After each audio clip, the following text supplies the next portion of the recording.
Number plate যদি আপনার হারিয়ে যায় বাইকের, সেই ক্ষেত্রে আপনার করণীয় কি হবে? রাস্তার পাশে, শপিং মলে অথবা নিজের বাড়ির সামনে আপনি ভাবছেন 2 মিনিটের জন্যই আপনার পছন্দের ভালোবাসার বাইকটি রেখে একটু ভিতরে কাজে যাবেন আর আসবেন।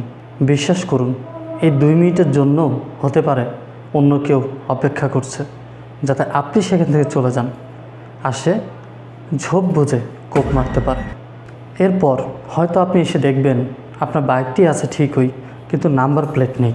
তাহলে এখন আপনি কি করবেন? কিভাবে উঠাবেন এই নাম্বার প্লেট? তাছাড়া অনেকে আছেন, আমিও যখন বাইক রাইড করে যাই আমি দেখি অনেকেই হুন্ডা চালাতে যাতে নাম্বার প্লেটের দিকে খেয়াল করে না। দেখা যায় নাম্বার প্লেটের স্ক্রুটা পড়ে যায়, এক সাইডে ঝুলে থাকে, আস্তে আস্তে নাম্বার প্লেটই খুলে পড়ে যায়। নাম্বার প্লেট যদি আপনার হারিয়ে যায় বাইকের, সেই ক্ষেত্রে আপনার করণীয় কি হবে? এই ভিডিওতে আমি সেটাই আপনাদের বলবো।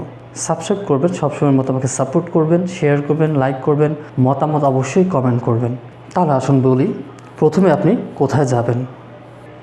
brta নির্দেশনা অনুযায়ী আপনার নাম্বার প্লেট যদি হারিয়ে যায়, সবার প্রথমে আপনার নিকটস্থ থানায় যেতে হবে। থানায় গিয়ে সেখানে একটি জিডি করতে হবে, জেনারেল ডায়েরি। থানায় গাড়ির নাম্বার প্লেট হারিয়ে গেছে এই মর্মে একটি জিডি করতে হবে। তারপর নাম্বার প্লেট উত্তোলনের জন্য আবেদন।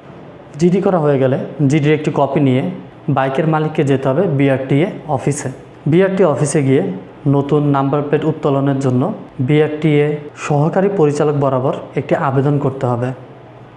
আবেদনের শিরোনাম হিসেবে লিখতে হবে হারানো নাম্বার প্লেট পুনরায় উত্তোলনের জন্য আবেদন।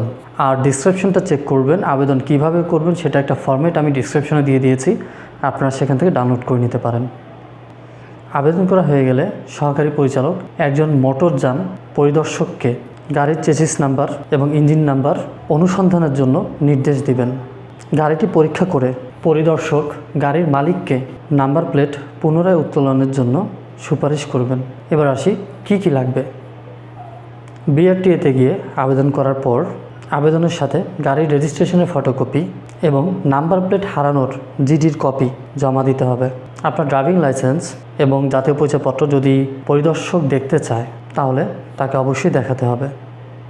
তারপর যেতে হবে আপনাকে ব্যাংকে। brta কর্তৃক সুপারিশকৃত বা নির্ধারিত ব্যাংকে গিয়ে গাড়ির নাম্বার প্লেট উত্তোলনের জন্য টাকা জমা দিতে হবে। টাকা জমা দানের পরে ব্যাংক আপনাকে যে স্লিপ দিবে সেই স্লিপটি আপনার সংরক্ষণ করে রাখতে হবে। নতুন নাম্বার প্লেট হাতে পাওয়ার আগ পর্যন্ত এই ব্যাংক স্লিপটি হচ্ছে আপনার নাম্বার প্লেট।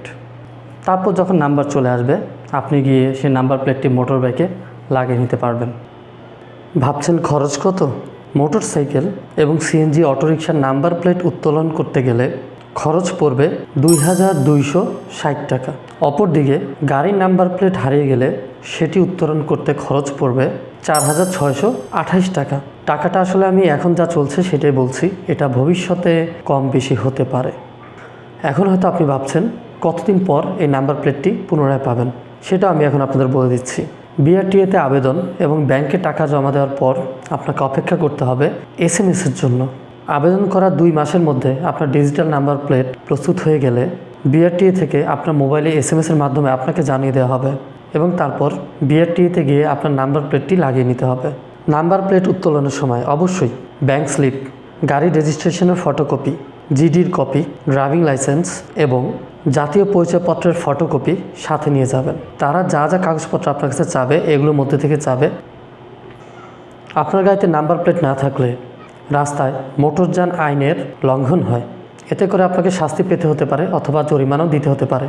তাই গাড়িতে নির্দিষ্ট স্থানে নাম্বার প্লেট যুক্ত রাখা প্রত্যেকটা গাড়ি চালকের এবং মালিকের দায়িত্ব।